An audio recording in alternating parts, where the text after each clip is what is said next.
Hello, everybody, and welcome to our 53rd episode of Rise Up, Ignite Your Life. Today, we have the privilege of speaking with former Idaho law enforcement officer and Tik Tok Cop, Officer Nate, and he is now a published author, podcaster, speaker, social media expert, and probably most importantly, the father of one. Absolutely the most important, yes. How are you today? I'm good. How are you, Krista? So good. We're so excited to have you here today. Thank you. I love bringing all different kinds of voices and all different kinds of stories and all different kinds of personalities. And you are known for your vivid personality. Vivid. That's a euphemism a very polite euphemism for my personality, one that I haven't heard yet. So I always like to start the podcast going back a little bit into your childhood. What were you like as a kid, and did you always know that you wanted to be in a first responder role? I was kind of your typical little boy. I liked superheroes, Superman, G.I. Joe, Chuck Norris movies. And when I was young, I remember talking to my mom and expressing my interest in becoming a police officer when I became an adult. And of course, she tried her best to talk me out of it, because in the movies, I didn't know anything about police work other than what I saw in the movies. And the movies glamorize police work. They make it look very exciting all the time. And there's, nothing ever boring happens. You don't have any downtime. You're always running and gunning and chasing down the bad guys. And so that's what I thought police work was going to be. And my mom assured me that that's not how it was, that police officers don't make a lot of money and that it's a dangerous job. And I was like, yeah, sure, Mom, whatever. It's going to be great. But as I got older and got into junior high and high school, my aspirations of becoming a police officer sort of faded as my interests were drawn to other things as I got into college and, got married. But when I was married to my daughter's mother, this was back in 2005. We just happened to run into someone from my ex-wife's childhood who was then a police officer. And she was telling me about, how much she loved her job and that they were hiring and that I should go apply. And again, I hadn't thought about being a police officer at this point for years and years. It never crossed my mind, ever since I was a little kid. But at the time, the job that I was doing was just completely unfulfilling. I hated it. I worked at a tractor dealership, essentially, here in Idaho. And I was like, maybe I should go apply for this job at the Twin Falls Police Department. And I did. And what's funny is the first portion of the hiring process is the physical fitness test. And they had us meet in one of the rooms in the city council chambers to sort of brief us on what the test was going to be like. And I remember looking around the room at all of the other applicants, and there are guys there from the Army, the Navy, the Marine Corps. And I'm like, what am I doing here? There's no way that I can compete with it. Why would they choose me over someone with, military training, military experience? But I went ahead with the fitness test anyway. I stuck with it, had my interview, and then I just kept getting sort of pushed through to the other parts of the hiring process until they eventually offered me a job. And literally like 3 days after they said you're hired, they sent me to the academy. So I had, zero time to prep for that. But yeah, so that was kind of it as far as, my interest and my background in law enforcement. And, the rest is kind of history, but they didn't want to let you run away, so they didn't give you any time to think about it. Yeah, think about the mistake that I just made. How old were you when you joined the academy? Let's see. That was so my official hire date was in January of 2006. So, oh gosh, you're going to make me do math now. So I'm 41 now. So in 2006, let's say I think I was 25. I was 25 when I joined the Twin Falls Police Department. They sent me to the academy. The academy here was, at the time, it was 10 weeks. And then we had a 14-week field training program once you graduated the academy. So when was your big realization that it was different? than what you thought it was going to be? Well, I mean, I think, once you grow up a little bit and you start understanding the reality of things a little bit better, I had my ex-wife's uncle was a police officer in Nampa, Idaho. And when I told him that I was interested in applying for a police officer job, he's like, well, why don't I set you up with a ride along with he was like a lieutenant at the time. He's like, let me set you up with a ride along with one of my guys so that you can kind of get a sense of what the job is like. And I went on a ride along with two different officers that day. And I think for like 8 hours, almost a whole day.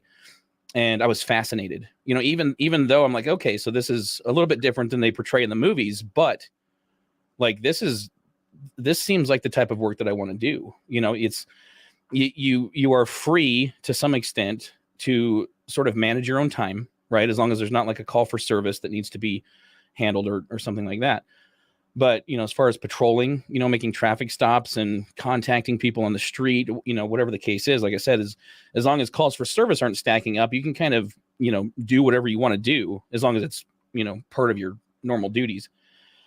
So from that, and I was sold. I was hooked at that point when I went on that ride along, and I'm like, yeah, this is the job that I want to do for sure. So, but just the part that was where I sort of became disillusioned was the relationship between officers, like rank and file guys, right, like officers and detectives, and with their administrators, like chiefs and captains, mayors, city council members. That to me I was sort of blindsided by that, because what I learned is that once you reach a certain level in your, promotional journey, let's call it, after you become a lieutenant, at least, in the department where I came from, your job becomes very political, and you start to care more about what the public thinks than about what your employees think and about what they need and about how you can best help them do their jobs. So there's a disconnect that takes place once these supervisors and these administrators begin to promote above a certain echelon in the hierarchy, of the leadership in police departments. And I've found that to be pretty consistent with a lot of officers that I talk to from different agencies. They say the same thing. They're like, well, chiefs and captains are sort of, they're sort of disconnected from the reality of police work now. They spend their days, rubbing shoulders with mayors and city council members and, other affluential members of the community. And again, their jobs become more political than they are about enforcing the law. And so they sort of, they sort of leave everybody else behind in that, in that respect.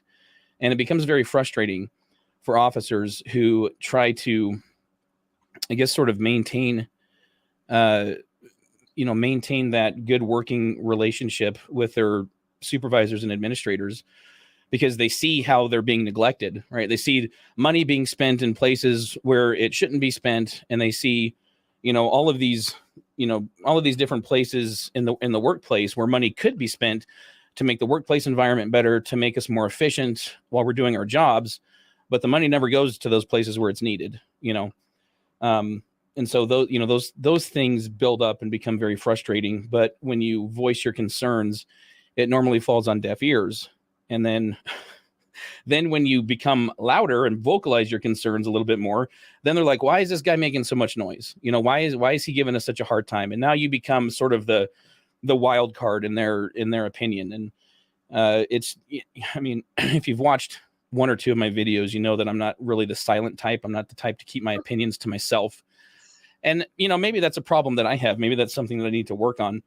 But even, as a detective in the police department where I worked, just as an example, sworn officers have access to ILETS, which is the portal that's used when you look up someone's driver's license information, registration information, and things like that. NCIC, where you can look up warrants and criminal histories and that sort of thing. Now, patrolmen have access to those portals in their vehicles on their computers that they have in their vehicles. Well, the detectives didn't have access to those portals on their desktop computers, and I always wondered why. I'm like, why? Because every time I needed to run someone's information for a case, I would have to walk up to either dispatch or the records department and have them do it. And sometimes I would have to wait if they were busy, and it would take me, an extra 10, 15 minutes sometimes. And to me, that just seemed unnecessary. I'm like, why can't we have access to this on our computers when patrolmen have access to it? And the excuse that I got was, well, it's not secure. I'm like, what do you mean it's not secure? Nobody has access to my computer. And the only people that have access to the building are other sworn officers. So I don't understand. I mean, it's more secure than a patrolman's, computer in his vehicle, in my opinion. So just things like that, either redundancies or there's an inefficiency that I wanted to address. And the typical response I got was, well, this is how we always do it, and they just didn't want to deal with it. And I'm sure you've heard that, in your experience along the way. But that was, again, so going back, there's a very circuitous way of kind of explaining my disillusionment with the relationship between officers and administrators. There's a huge gap there. There's a huge disconnect where they're very out of touch with, they become out of touch with, the sort of the daily grind that police officers and detectives and, other sworn staff members go through day to day. And they just it seems like they sort of stopped caring about that. So that was very frustrating. And you spend all of your days sitting there going, this could be so much easier. Why is there so much resistance? Why is there so much frustration? Why do I have to do all of these extra steps? Yes. And 15 minutes doesn't sound like a lot until you add 15 minutes to every single time that you're trying to do something, every single case, and multiple times a day. It adds up very quickly. And when you're looking at a stack of unsolved, and you're looking at a bunch of files that haven't been taken care of, and you're looking at a bunch of phone calls that haven't been made, that's breaking your heart. I mean, it's causing that I can't do my job because you won't let me do my job. Right. Yeah. When you have, 20 active cases, constantly, as you close one case and another one comes to your desk, and you're trying to figure out the information for suspects. Where do they live? They have a valid address. Do they have a warrant? Valid license, things like that. And you have to, like you said, 15 minutes doesn't seem like a lot, but if you're doing that for 5 to 10 of the active cases that you have, that time adds up to hours that you're just sort of wasting, standing there waiting for someone to do what you can do. Because in our department where I worked, you start in patrol, right? That's where you start. And then from there, you can move on to narcotics or detectives or traffic or whatever. So in my head, I'm thinking, okay, when I was a patrolman, now detectives was deemed as sort of a promotion, right? That's how it was sort of viewed. So what you're telling me is that I can be a patrolman and have access to these things, but as soon as I'm promoted to detective, I no longer get access to the things that I had access to before. That makes so much sense, but again, you try and explain that to an administrator or a supervisor. And basically what it is, they just don't want to deal with it, right? They don't want to go through the trouble of giving us access. And because it's probably a process in order to make that happen. And you would have to make sure that everybody had their own unique login information so that they could lock their computers. But I mean, to me, it was worth the time, to save, because again, they harped on us about, being efficient with how we investigated our cases and make sure that once we got them, we could either solve them or close them in a timely manner. Well, this would save me hours if this was something that they could, accommodate, but they just didn't want to deal with it. So yeah, that was sort of my I guess my rude awakening into the reality of police work is that, and I've experienced this, over the last, last year. Well, last year I experienced it myself, but I've been seeing it in the media for the past couple of years. And so administrators are really willing to throw their rank and file guys under the bus if it means avoiding media attention, if it means avoiding, some sort of, PR disaster, if it means saving their own job, right?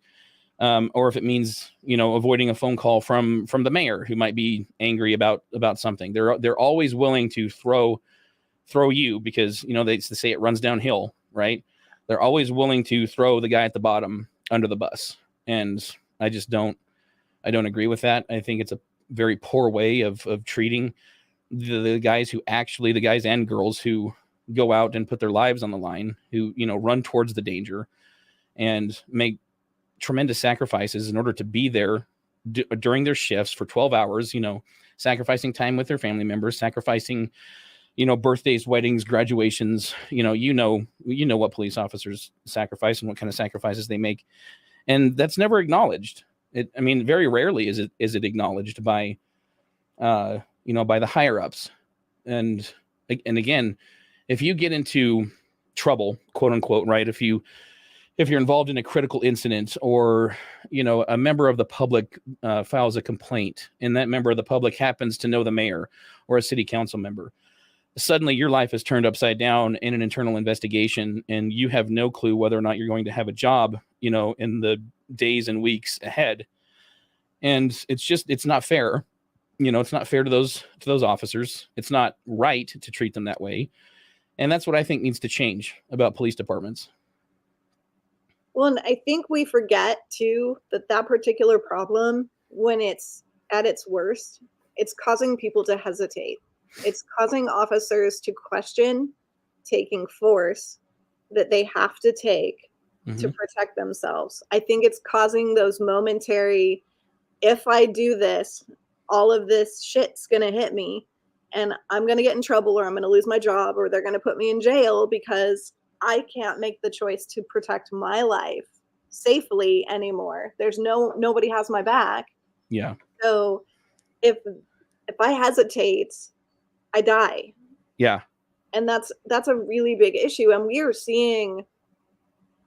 I'm seeing ambushed officers almost daily come across our request list for memorials for their families. So, and I'm sure I'm not even seeing how many there actually are. So if I'm seeing it at least daily, then it's probably 2 or 3 times that out in the US. And that's a tremendous amount of loss. And I think part of that is their fear that their higher ups, their community, their department doesn't have their back. That they can't act. They're not safe to act. Well, yeah, that's a very real fear. Can you still hear me? Yes, but you froze. Yeah, I was just looking at that. I don't know why I'm frozen, and I don't know what to do to fix it. I don't know if you need to pull me out of the stream and put me back in, or yeah, let's give that see if that works.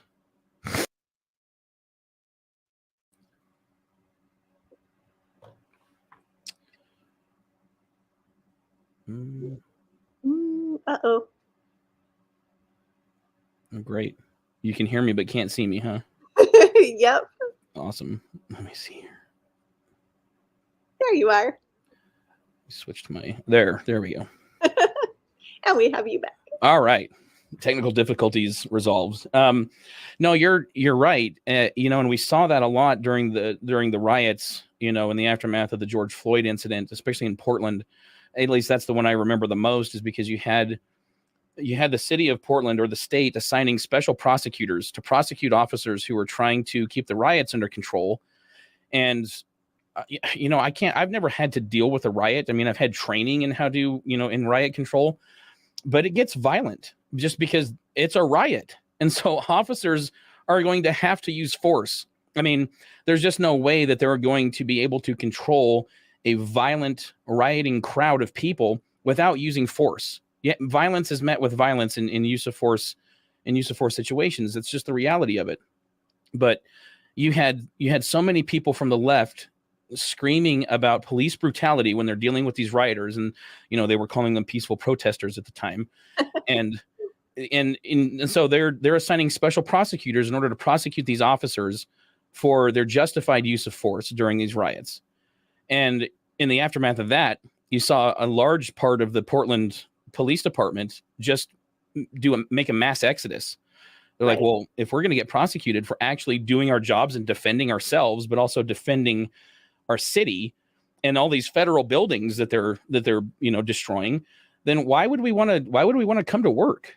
And you saw that all over the nation. Officers were like, nope, it's not worth it.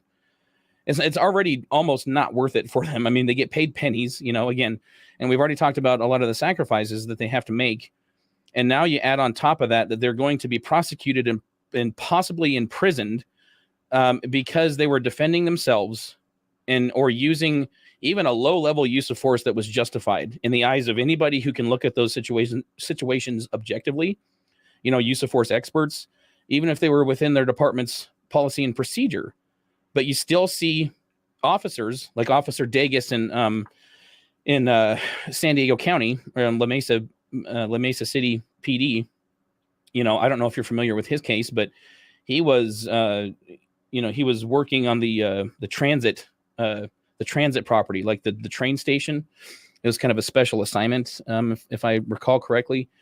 And on the transit property, you're not allowed to smoke or vape. Well, he sees a guy that he thinks is vaping, because he wasn't vaping, but he was holding his phone like this, and it kind of looked like he was vaping. So Officer Dagus approaches him and goes to talk to him, and this guy, he's a black guy. His name's Amari Johnson. He's immediately confrontational, immediately becomes agitated, and refuses to give up ID. All this stuff, just resisting and obstructing. And he jumps up and gets in Officer Dagus's face, and Officer Dagus pushes him back down onto the bench that he was sitting on, and then eventually puts him in handcuffs to take him to jail. He was later released with a misdemeanor citation, didn't actually go to jail. But in the aftermath of that incident, BLM burned the city to the ground, found out where this officer and his wife lived, posted up outside their house, harassing them and stalking them and just making life a living hell. And then the city of La Mesa, or maybe it was San Diego County, he was found to be in policy, right? He was found that his use of force was justified. But the DA in San Diego County, Summer Stephan, she was trying to quell the BLM crowd, and control the riots by making Officer Dagus the sacrificial lamb, so to speak. She hired a private investigative firm, paid them like $70,000 to manufacture the outcome of the investigation that she wanted. And then ultimately what they came up with was that he falsified his police report.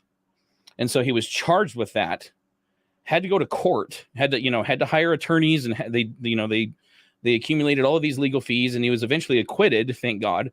But that's happening in several states in our country, where these prosecutors are going woke and prosecuting officers instead of prosecuting criminals. And so it's no wonder that first off, that current police officers are walking off the job, but they can't fill those spots with people who have any common sense, knowing that if they go out and they sign up for this job, that there's a very likely possibility that they're going to be prosecuted when they thought that they were justified in using force. Yeah, I've been noticing the numbers on officers graduating from academies is really, really low. And when they say the number that are retiring and the number that are retiring, retiring way early, is like one of the counties I was looking at in Florida was they had like 240 officers leaving, and I think they had like 34 come in. Wow. They were just like, this is bad. This is really bad. Because at what point does it pivot to where there just aren't enough officers?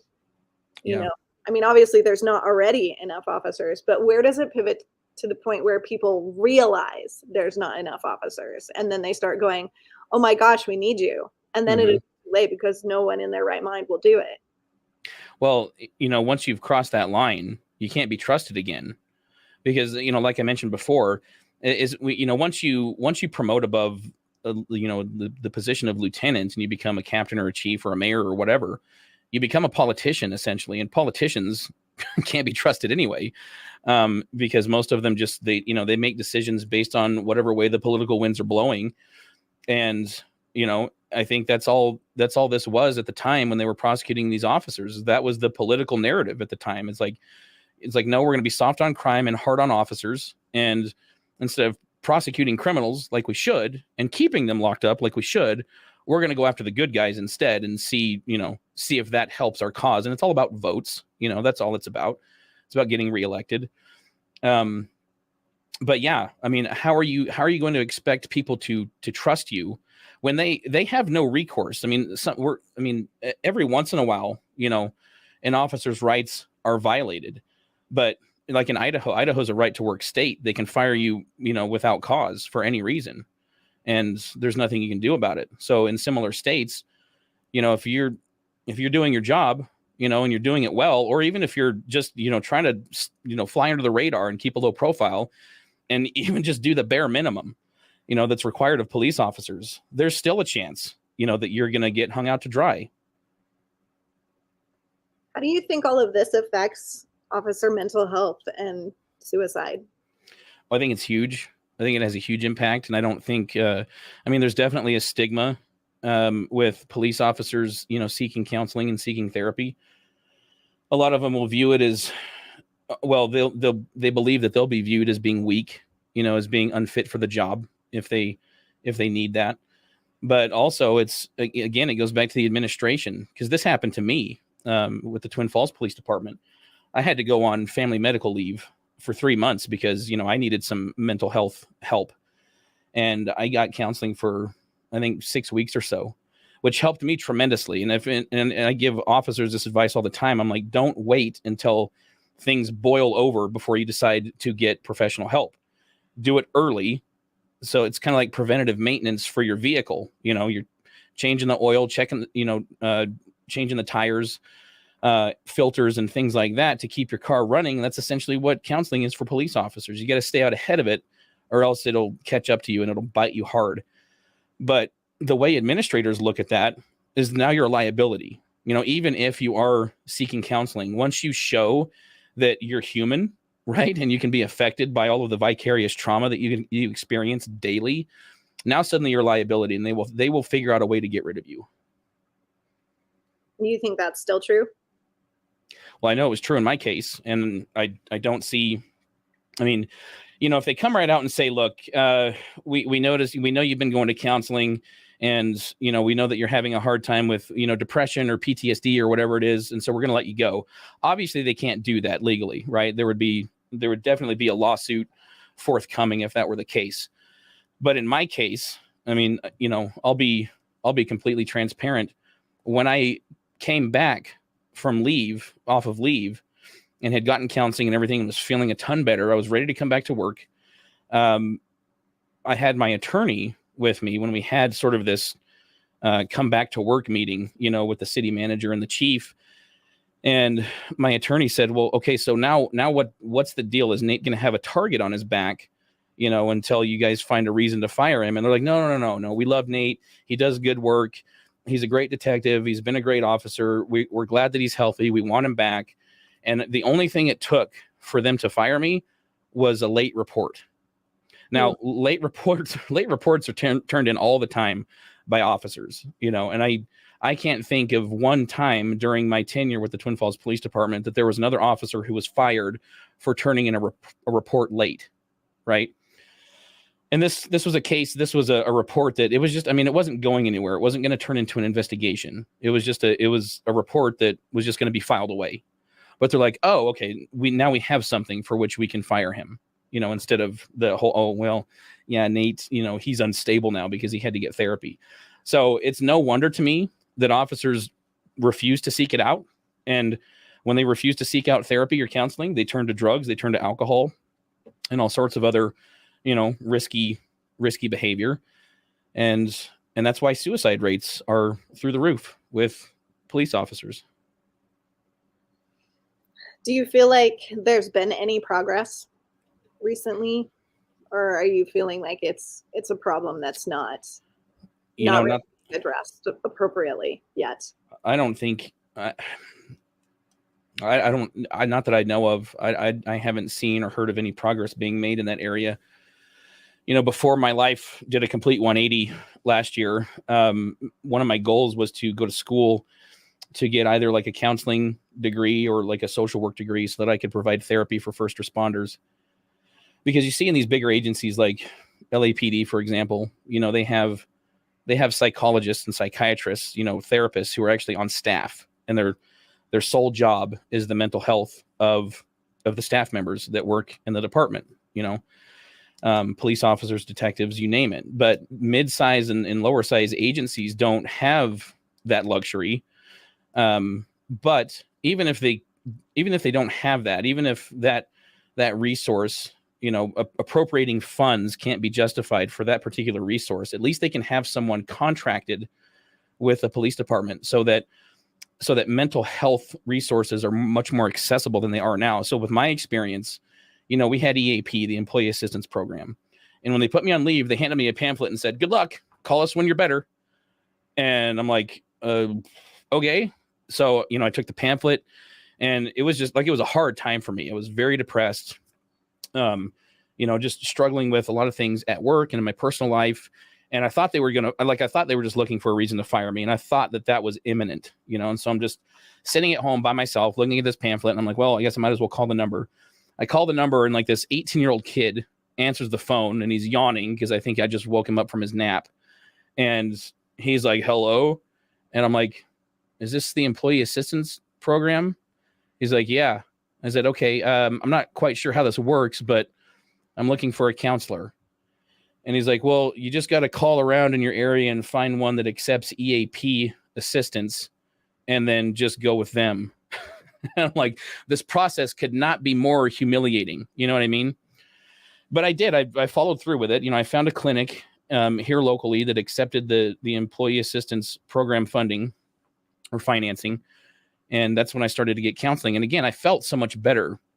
But there are officers who literally would have just given up when they were handed that pamphlet. It's like, what needs to happen is there needs to be somebody, if you're involved in a critical incident, or if you're struggling and your advisors and administrators know you're struggling, or if you make it known to them that, like, hey, I'm not doing so hot over here and I need some help, there should be somebody contracted, a mental health professional that can show up, within hours and have a sit down with you and talk about it and keep it completely confidential, right? No sharing it with the department, no sharing it with the chief.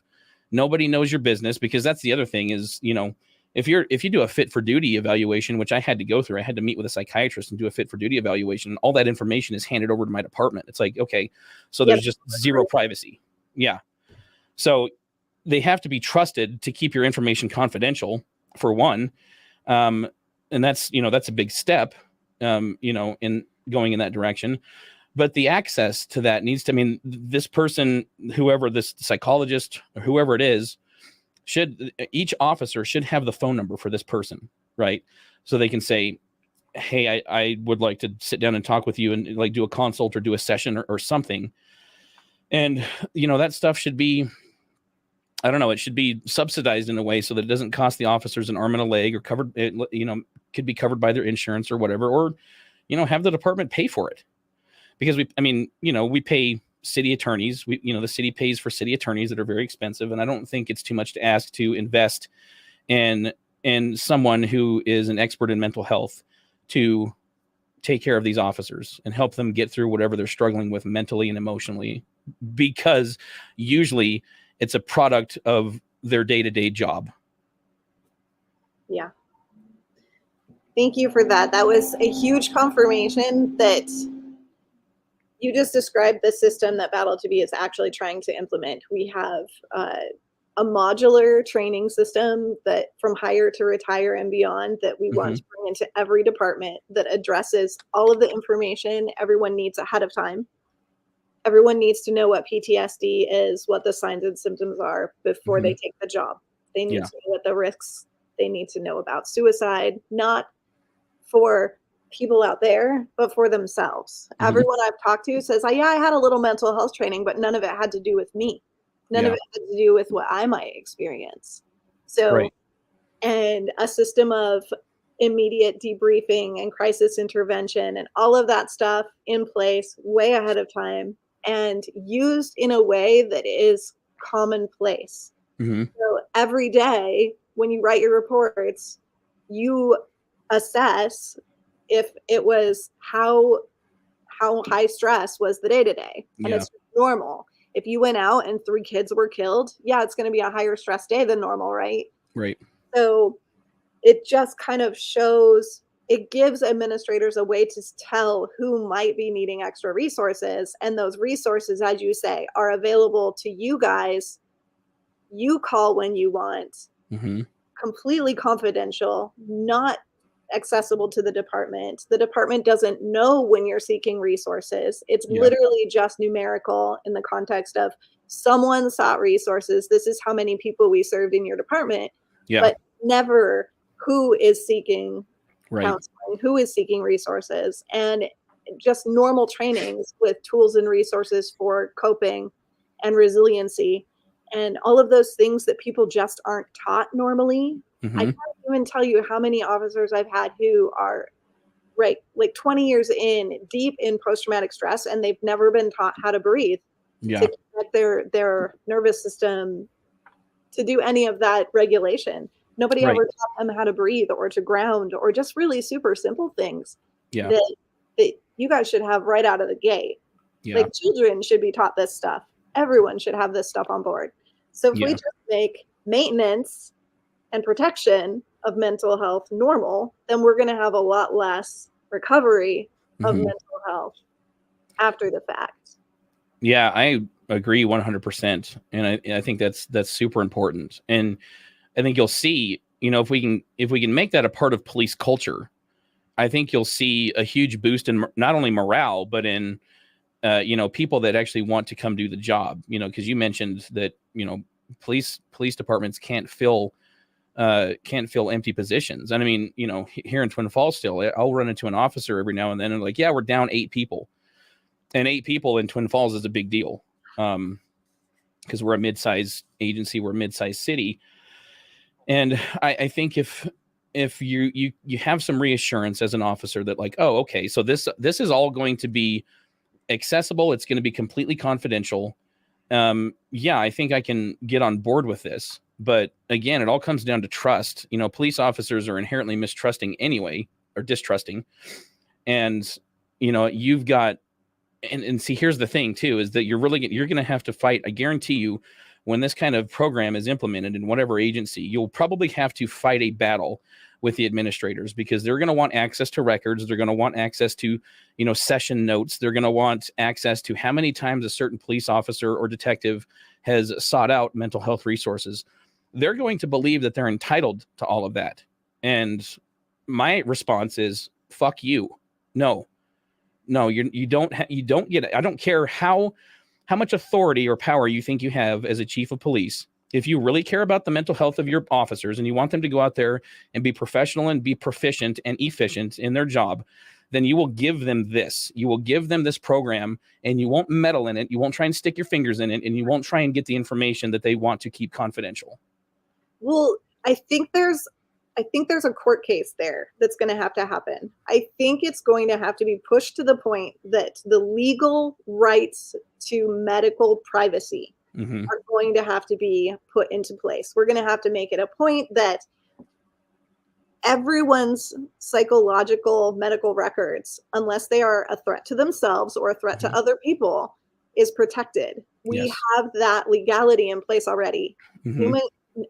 Police officers are human beings like everyone else. They have that right. They have that protection. Yeah. So there is no administrative bypass to that. That is a universal legal protection. Yeah. Now we're allowing, because the therapist works for the office, not for the individual, they're allowing that authority to be taken away from you guys. They're allowing that protection to be taken away. Yeah. But that is a legally protected right that I think that there's going to have to be some fight to make that very clear. It's going to be there. I agree. It's probably going to take a few lawsuits in order for that to sink in, because again, it's just that mentality that you develop when you rise up, when you climb the ladder in law enforcement. You just get this sort of the sense of entitlement that, I went through it, with regards to my family medical leave, but also, during my 12 years at the department, I was involved in 9 internal investigations, only one of which was substantiated, and it wasn't a big deal. It was like I went over my minutes on my department issued cell phone, and I don't know why we didn't have unlimited minutes, but that was the one complaint, or the one internal that was actually substantiated. And there were several others from, frivolous complaints from citizens who were just, upset with, the way that I, handled a case, or, with the disposition of the case. But I was pulled into an internal investigation and asked about my sex life, my private sex life, when I was not on duty. And they believed that they were entitled to that information when I wasn't being paid by the city of Twin Falls, and on my own time, fraternizing and associating with whoever I wanted to, because I'm on my time, again, not being paid by the city, but they believed that they were entitled to know who I was sleeping with, who was spending time at my house. And my attorney, he said, no, you don't get to ask that question. That is none of your business. That the police department is not the morality police. The only thing that pertains to this investigation is what Detective Silvester is doing while he's on duty. His off-duty time is none of your concern whatsoever, and it's not pertinent to this investigation. And they ordered me to answer the question lest I be terminated. And I had to. I had to answer the question per our department policy. And, this has been held up in court too, is that, we don't have the Fifth Amendment rights like we do in criminal cases, that we do in criminal cases in administrative cases. We don't have the right to remain silent and to refuse to answer questions. Your department can fire you if you refuse to cooperate with an investigation, and that includes answering all of the questions. So I was forced to answer that question. And I'm like, this isn't right. Prying into my personal life. So it's just that, again, that mentality, that sort of that, God complex, that, I'm entitled. I'm a supervisor. I'm a chief. I'm a captain. I'm entitled to know what Officer Nate is doing in his off-duty time, just in case it might have some effect on the department somehow. It's insane. That will go somewhere eventually, I'm sure. Maybe these systems need to be built outside of the department, but I'm not sure how that would look. You mean with like the mental health programs? And yeah, then maybe it just literally would have to be outside of departmental reach. But I feel like there is some way to, I see your concern, and I feel like there's a way to overcome that for sure. Yeah, I think there should be. And, again, when my goal was to, go to school and get a degree so that I could provide therapy for first responders, my plan, sort of my raw, rough draft of a plan included going and meeting with the heads of these agencies and saying, look, there's a mental health crisis in law enforcement. Suicide rates are through the roof, and here are the reasons why. And I can help you address these reasons, and I can help keep your officers mentally and emotionally healthy so that they can continue to do the job. And this is what it's going to take, and I think if an outside force, comes in and makes some sort of proposal that the department can get on board with, I think that might get our foot in the door with that. But yeah, who knows? But something does need to change in that regard. Well, you and I should stay in touch. For sure. Let's make this happen. Let's make this happen. Yeah. Well, I was asked to speak at an event here locally. It's called the Southern Idaho Freedom Festival. And that's going to be one of my topics that I cover. I've got 30 minutes to speak, and I'm going to talk about, mental health with regards to police officers in particular. But all first responders, firemen, paramedics, they see some of the same tragic, horrific stuff that we do. And, and they're paid by the city. They're paid by government funds, by tax dollars. So, that resource needs to be available to those people as well. Yeah. We serve all of our military, all of our first responders, and then what we're going to call high stress helping professions, because there's a lot of gray area professions, our linemen and our tow truck drivers, and people that are in the fray too, but not quite the same way. Yeah. They kind of get left out of everything. So we're trying to make sure that they're covered as well. Teachers. That's interesting. Yeah. So that's great. That's our focus. And you have written a book to try to get some of the word out, to try to get your story out. I have this book right behind me here. It's little. It's called Never Off Duty. I published that last year, and yeah, it's about. I mean, it covers a lot of the stuff that we actually just talked about. My background and how I got started in policing, and a lot of the experiences that were unique to me as a police officer, but a lot of the experiences that are sort of shared generally amongst, law enforcement officers as a collective. And then of course I talk about the LeBron James video and, how that went viral and the aftermath of that, and how, it was an insane ride after that video was posted, for sure. And, I talk about how my life has changed, in many ways. Went from police officer to police advocate. I've got a nonprofit foundation called the Blue Lives Foundation, and it's set up in a similar fashion, but I set it up to benefit police officers who find themselves in situations similar to what I went through. If you find yourself displaced by the system, your department doesn't have your back, the media is coming after you, the cancel culture mob is coming after you, whatever the case is, and if you haven't, broken the law or violated someone's rights or something like that, then, the Blue Lives Foundation can help those officers. They will also help officers' families who are killed on the line of duty. And we have a similar goal to yours. It's like this mental health crisis is an actual crisis, and it needs to be addressed. And so that's another one of our focuses is that mental health issue. Yes.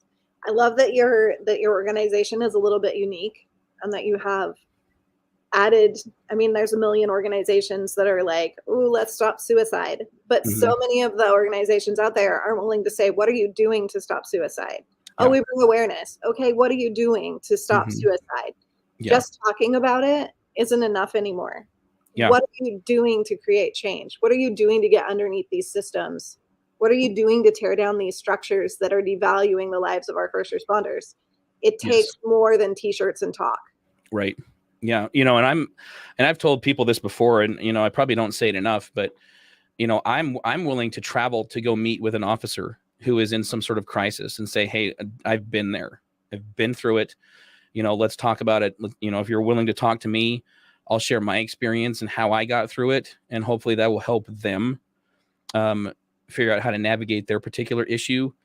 And again, with my nonprofit, hopefully we can provide funds we will be able to provide funds for officers, if their insurance doesn't cover it, if they don't have an employee assistance program and they're just strapped for cash, and and the only way they can get mental health help is by, paying for it out of their own pockets, then we'll foot the bill for that, So, and that's something that has to be done. We, like you said, we can't just keep ignoring this issue and just going through officers like they're robots off an assembly line, because they're not. They're officers who have families, they have people who love them and people who they love, and they need to be around for those people. Like you said in your introduction, most importantly, I'm a father of a daughter, and that is the most important thing. And that's another thing that I stress to police officers all the time, is that nothing is more important than your family, especially police work.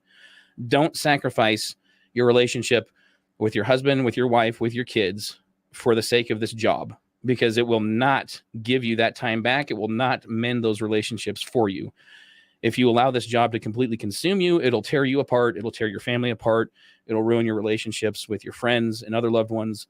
So keep an eye on what's important, right? Family members, relationships. Police work can come second or third, but you got to take care of yourself so that you can take care of your loved ones. Where can people get a hold of you?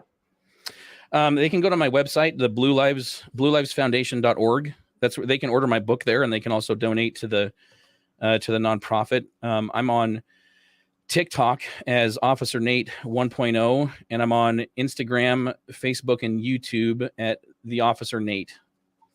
Or it's Officer Nate on YouTube, The Officer Nate on Instagram. So, perfect. Yeah. Anything else you would want to leave our folks with? I would say as much as, we have a lot of armchair quarterbacks out there, and I've noticed that a lot, especially on, on social media. You get a lot of people, because there's a lot of videos floating around of police use of force, and these so-called auditors of, police activity. They're the ones that go around with their cameras and try to trip up officers violating their First Amendment rights or Fourth Amendment rights, or whatever the case is. But I would say if you're overly critical of police, but you don't really have any real world experience with officers, like, maybe you've been pulled over a time or two, but that doesn't make you an expert on policing by any means. Go on a ride along with an officer. Go fill out the form, go get your background check done, and actually go ride along and see what it's like for these officers. See what they have to deal with on a daily basis. See how difficult members of the public can be to these officers, how difficult they can be to be dealt with. And just get a taste of what it's like in the day in the life of a police officer. And, then maybe your perspective on police work and police officers in general will change, and you won't be so overly critical of these people who, again, make tremendous sacrifices in order to do the job. Or go to a memorial. Yeah. Go to a memorial and watch a 5-year-old who just lost her dad. Yeah. Cry in her mother's arms. Yeah. Go to a memorial and watch these folks, watch their fellow officers trying so hard not to cry. Mm-hmm. Yeah. Just once be there for the aftermath. Just once be there to see that they are human, to see that they have a family, to see the emptiness that's left when they're lost, because they're not a statistic. They're not a number. Mm-hmm. They're mothers and fathers and husbands and wives and brothers and sisters and friends.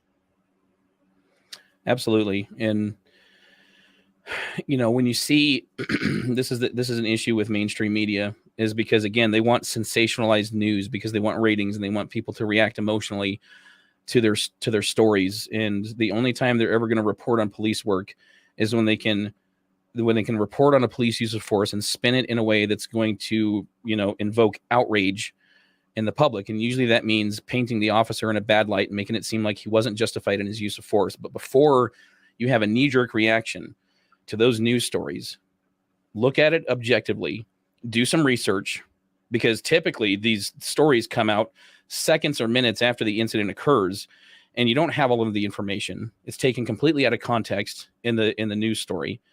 So before you make a snap judgment on these officers that are involved, do your research. Go talk to somebody who's been in law enforcement, and reach out to another cop, reach out to somebody who knows something about this, and try to be objective in rendering judgment against these officers, because the court of public opinion, it shouldn't matter, but it does in some cases. Especially when we have, the last couple of years, like 2020, 2021 were terrible years for police officers. But in the age of social media, with so many people sharing their opinions online, I think it's important for people to really do their homework and dig into these. And if you're going to comment on it, if you're going to make a video about it, if you're going to do a podcast on it, you have to get all of the information. You can't leave out the context that would essentially be exculpatory for the officer. So do your homework before you judge these guys. And know that 15-second clip that you saw is only one piece of hours. Yeah. Yeah. Literal hours of video footage. Yeah. Yep. And that's a tactic of well, I'm going to say the left, because typically the anti-police sentiment comes from the left, and that's what they'll do. They'll take a video out of context. Like you said, they'll take 10, 15 seconds of a clip, that would make the officer look bad in and of itself. And again, leave out the context and leave out the rest of the video that would paint the entire picture, that, a normal civilian citizen, average Joe could look at this video and go, oh, okay, well, this makes much more sense. This explains why the officer did what he did. So yeah, you're absolutely right. Well, thank you so much for being here with us today. And I know that you've had some amazing things to say that will make people think a little bit deeper. And hopefully some of our viewers will reach out to you. Yeah, for sure. Absolutely. And if they, and I'm not just trying to push my book, I'm not trying to be a salesman, but my book covers a lot of the topics that we covered today on your show. And it's everything that you don't know about police work, but you probably want to, and things that officers are scared to talk about for fear of retribution, some sort of punishment from their agency. So if you want a glimpse into what, the reality of police work is like, you can read Never Off Duty and get a pretty good idea. Thank you so much. Well, thanks, Krista. I had fun today. Me too. Thank you guys so much for being here with us today. Please do reach out, follow on his TikTok, follow on his social media, check out his nonprofit organization, and definitely get that book, because you all need, you need that in your first responders library. And follow our Facebook too, because this week there's a ton of new things happening. We have our new canine going to training. We have started our free Tuesday night peer support group coaching Zooms. Those will be available to you guys at 10 a.m. Central Time on Tuesdays and at 5 p.m. Central Time on Tuesdays. And then Life on Fire coaching will follow at 6 o'clock on Tuesdays. So you guys, those resources are there for you. They are complimentary, free of charge. Nothing comes out, totally confidential. You can have your cameras on or off. Our meetings are not recorded, so you know that you are always safe. If you prefer private and you just want to talk to me one-on-one, I am always available. Just message me and I will get you that link to get with me. Access should never be a reason that you guys don't get what you need, that you can't get the tools and resources on board to have the life on fire that you desire and to overcome those challenges of your high stress career. So please do, no matter what's happening, reach out. I know almost every single one of my guests, Officer Nate included, has offered up, if you're in trouble, call me, connect with me. I will talk to you. I will come to you. So we are all here for you. Just know you never have to fight alone.